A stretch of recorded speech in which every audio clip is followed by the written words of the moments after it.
O Realidade em Pauta já está de volta com a nossa série sobre política. Hoje é a terceira edição da semana falando sobre a corrupção.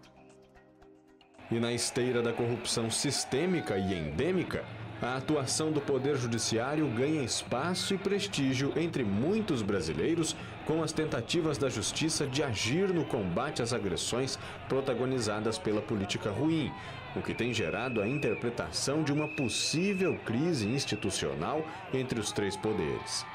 Mas o doutor em Direito Constitucional e professor da Universidade de Brasília, Paulo Blair, esclarece que, apesar das aparências, a autonomia das instituições está mantida intacta. Uma certa instabilidade e um confronto são próprios de uma democracia. Isso acontece nas democracias mais estabelecidas e nas mais jovens, como não é o caso da nossa. Agora, o momento em que a gente vive é um momento da gente compreender que a divergência é justamente o cerne de uma democracia. Poderes precisam ser, como você falou, harmônicos e independentes. O que significa ser independente? Tomar suas próprias decisões. E o que significa ser harmônico? Tentar harmonizar suas decisões com as outras pessoas. Não dá para ser completamente harmônico sem perder a independência. Não dá para ser completamente independente sem perder a harmonia. Essas duas coisas andam numa coisa que nós chamamos de tensão constitucional. E como é que a gente vê isso numa democracia? Enxerga isso como parte do dia a dia, do nosso próprio cotidiano, dessa mudança que nós queremos de interpretação ou, quando nós não queremos mudança, de uma resistência a essa mudança. Por isso é que não é uma crise institucional. O que nós temos é só a experiência de algo que na sociedade brasileira é muito novo, que é o exercício das liberdades democráticas. Ainda assim, para o jurista Ives Gandra, ações pontuais de ministros do Supremo Tribunal Federal merecem observações. Então, a minha crítica é a um certo ativismo judicial em que nomes diferentes são dados de consequencialismo, de neoconstitucionalismo, de politização do judiciário ou judicialização da política, que é a invasão do Pacto Supremo da competência dos poderes. Eu considero isto, e essa tem sido a minha grande crítica, que a Constituição não permite isto. A Constituição transforma o Supremo em guardião da Constituição de um lado, e de outro lado, pelo artigo 103, parágrafo 2º, declara que nas ações diretas de inconstitucionalidade e proibição, o Supremo só pode pedir ao Congresso, considerado omisso inconstitucionalmente, a fazer a lei, mas não pode fazer a lei no lugar. Isso está na Constituição. Para Ricardo Caldas, mesmo com a movimentação jurídica no enfrentamento da corrupção, é essencial o interesse do cidadão no tema. Então a corrupção continua bem viva e se a gente não entender o que está acontecendo, ela vai perdurar por muito tempo. Aqui no estúdio a gente continua conversando com a Jéssica, com o Alexandre. Alexandre, você no bloco anterior falava sobre essa questão de que as pessoas, de que a corrupção ela existe no Brasil, existe em outros países, mas que em algumas sociedades foi possível controlar um pouco mais. O que foi feito em lugares em que isso é positivo e que a gente poderia aplicar aqui? Dá para pegar exemplos para aplicar no nosso país ou não? Cada país vai ter que descobrir o seu próprio jeito de controle. Bom, inicialmente eu diria que é isso, não há receita de bolo para combate à corrupção, mas sem dúvida há o que a gente costuma chamar em políticas públicas boas práticas, né, que nós podemos trazer de outras realidades para serem aplicadas no Brasil. E eu diria que, em especial neste século, o Brasil vinha avançando bastante em mecanismos de combate à corrupção e de aumento da transparência, né?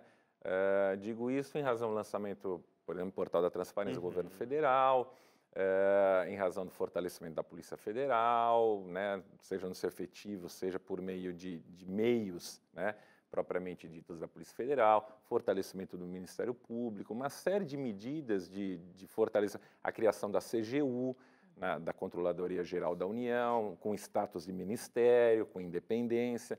Então, tudo isso a gente percebe que a gente vinha avançando, né? Agora, acho que você destaca um ponto importante, então, ao lado disso, só fazer uma lembrança que, por vezes, há um certo saudosismo de algumas pessoas, sobretudo das mais velhas por falta de informação, digamos, por falta de informação não, mas por talvez não ter claro que se passou num determinado período e aos mais jovens por falta de informação, por exemplo, o período 1964-85, como se fosse um período, né, o período da ditadura militar, que não tivesse havido corrupção no Brasil, ela seria mínima. Ora bola, se nós vivíamos em um regime de exceção, em um contexto autoritário, onde muitas vezes, se você como um jornalista fosse fazer uma denúncia, poderia acabar num pau de arara, se não em uma situação pior, pagando com a própria vida, óbvio que parecia que a corrupção era muito menor, porque nós vivíamos, né, digamos, não havia informação sobre ela. Não havia informação sobre ela. Então, há por vezes um certo... antes não havia, como se a partir de 1985, por exemplo, o governo Sarney tivesse inaugurado a corrupção no Brasil, ou para outros, a partir de 2003, a partir do governo Lula, tivesse inaugurado a corrupção no Brasil, né? Foram 5 séculos que vivemos no Éden, né, no paraíso, aqui não havia corrupção, e aí o governo do PT, a partir de 2003, inaugurou a corrupção. Eu penso que o problema não é tão simples assim, é muito mais complexo. Então, eu diria que, então, nós tivemos avanços institucionais, né, mas, novamente, eles são absolutamente insuficientes na medida em que eles não vêm acompanhados por uma cultura cidadã de participação e de fiscalização popular também. O caso, por exemplo, após o afastamento da presidenta Dilma, quando assume o presidente Michel Temer, é o desmantelamento da CGU, da Controladoria Geral da União, praticamente sem grita por parte da sociedade brasileira como algo menor. Por quê? Porque a população não sabe o que era a CGU, né? Então, são mecanismos, novamente, a gente não vai numa linha evolucionista ou necessariamente linear ou incrementar, que estamos sempre num patamar crescendo. É um processo contraditório, cheio de idas e vindas, avanços, retrocessos, né? Mas é isso. Então, são mecanismos, a gente pode olhar boas práticas de outros países, trazê-las para cá, né? A própria transparência tem uma série de medidas que elenca, que sugere e assim por diante.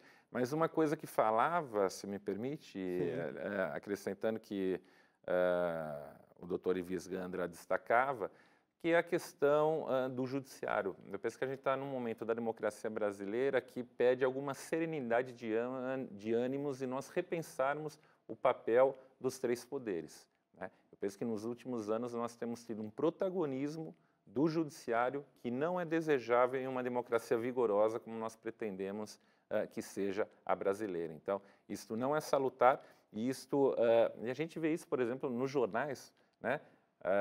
Pouco mais de um ano atrás, por exemplo, acho que a Folha de São Paulo fez uma pesquisa perguntando quem tinha mais popularidade, se o ex-presidente Lula ou o juiz Sérgio Moro. Porque, qual o sentido disso? Quer dizer, se é apurado o ex-presidente Lula também, mas um juiz tem que ser popular, tem que ser impopular, um juiz tem que se guiar pelo que está nos autos, né?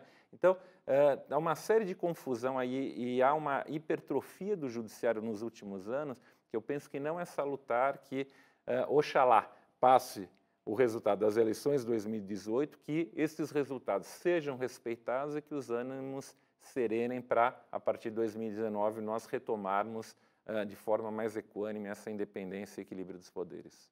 Você falava sobre a importância da participação popular, da participação cidadã. Por exemplo, portais como Transparência Brasil oferecem esse tipo de oportunidade para que o cidadão busque essas informações e saiba lidar com os dados, não é, Jéssica? Sim, existe um debate no mundo inteiro, são várias etapas, né? Então, primeiramente falando sobre dados, acesso aos dados e qualidade de dados, né? Existe um debate no mundo inteiro sobre dados abertos, né? O que seriam dados abertos?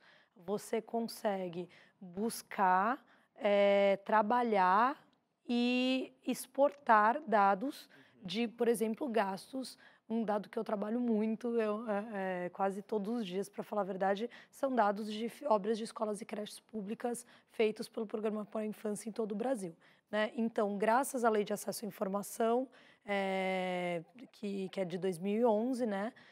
Que a nossa organização teve grande papel para a sua aprovação, nós conseguimos obter, sem necessidade de justificativa, aliás, qualquer cidadão brasileiro pode entrar no portal ICIC e exigir do órgão em questão um pedido de acesso à informação, perguntando, por exemplo, um caso de outra organização. Quanto foi gasto com atendimento de população de rua no município de São Paulo? Pedido de uma organização chamada Entrega para São Paulo, né? Então, para você poder justamente entender qual é a política, entender o que está sendo feito. E o órgão tem até 20 dias para te responder. E se não te responder de maneira satisfatória, você pode contestar. Também, se negar o pedido, você pode contestar, porque o órgão público ele não pode negar o pedido, a não ser que sejam informações pessoais, né? Caso o pedido tenha sido de informação pessoal, eu quero o endereço do servidor tal, ele pode negar, mas se você pede uma informação pública, ela é sua de direito e o órgão tem que te dar. Então, isso é uma coisa que pouca gente sabe, é uma lei muito recente, é um debate muito recente. E o que eu vou fazer com essa informação? Esses dados, essas planilhas, quando se pedem planilhas, obviamente, tem que vir em formato aberto para eu poder cruzar com outras planilhas, para eu poder exportar, para eu poder chegar a conclusões a partir daquilo. A partir desses dados, nós da Transparência Brasil, por exemplo, nós vimos que o número de escolas paralisadas e atrasadas era maior do que o governo federal admitia. Estava dizendo, porque ele tinha um critério e nós percebemos que o critério se baseava apenas no último contrato que aquela obra tinha. Então, uma obra havia sido pactuada, já estava no seu segundo, às vezes até terceiro contrato, não sabemos por quê, não tem como dizer por que todas as obras pararam, mas o fato é que aquela obra deveria ter sido entregue segundo o seu primeiro contrato em, digamos, 5 anos atrás, e aí, hoje, ela ainda consta para o governo federal como em andamento e como em dia, porque o último contrato... Porque é um novo contrato. É um novo contrato. Então, isso é um tipo de informação que não tem como ser descoberto se você não tem acesso aos dados. Então, você vê a importância disso. E quanto à participação, não existe cidadão robô exemplar, né? Que a pessoa que entende economia, entende saúde, entende saneamento básico, entende de defesa, entende de tudo. Não existe essa pessoa. Mas o que existe são pessoas que utilizam serviços públicos todos os dias, uns ou os outros. Tem gente que anda de carro, não utiliza o transporte, mas o filho está na escola pública, então precisa do serviço de educação. Tem gente que usa o carro, entende de estradas, enfim. Todo mundo tem os seus nichos de interesse, os serviços públicos que são de interesse. Então, é importante que as pessoas se engajem em atividades e procurem entender o que está acontecendo com os seus nichos de interesse. O próprio Alexandre falou se engajar na comunidade, na escola, na associação de bairro, ou acompanhar debates sobre aquele serviço público que é importante para aquela pessoa, acompanhar outras organizações, assinar petição. A participação, às vezes, ela não é só diretamente com o Estado, né? Existem estruturas como conselhos municipais, orçamento participativo em alguns municípios. Você pode procurar saber como funcionam essas estruturas, mas também junto com a sociedade civil. Isso é muito importante. Então, você não precisa ser um estatístico que vá cruzar dados, mas se você tem acesso, se as organizações têm acesso, existe uma organização que eu gosto muito, que são os Observatórios Sociais do Brasil, né? Eles fazem trabalhos locais, pedem também via Lei de Acesso à Informação, contratos de obras públicas e fazem um trabalho de fiscalização prévio. Então, muitos municípios no Brasil têm essa organização. É interessante conhecer, entender como funciona, participar se te interessa. E esse é um jeito de participar que muito cidadão não acha. Então, só retomando o tema da corrupção, se ainda temos tempo para isso, as pessoas às vezes acham que a corrupção é uma questão moral, né? É uma questão de uma decisão única de uma pessoa, né? Então, o fulano vira presidente e ele decide que não é assim que funciona, são problemas sistêmicos.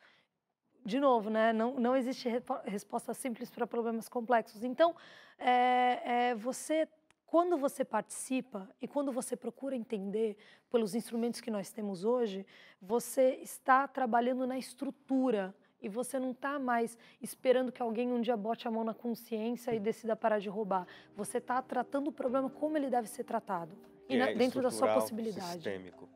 Gente, muito obrigado mais uma vez pela conversa aqui dentro. A gente tem que encerrar o Realidades de hoje, mas a gente ainda volta amanhã com mais uma conversa aqui e eu espero você.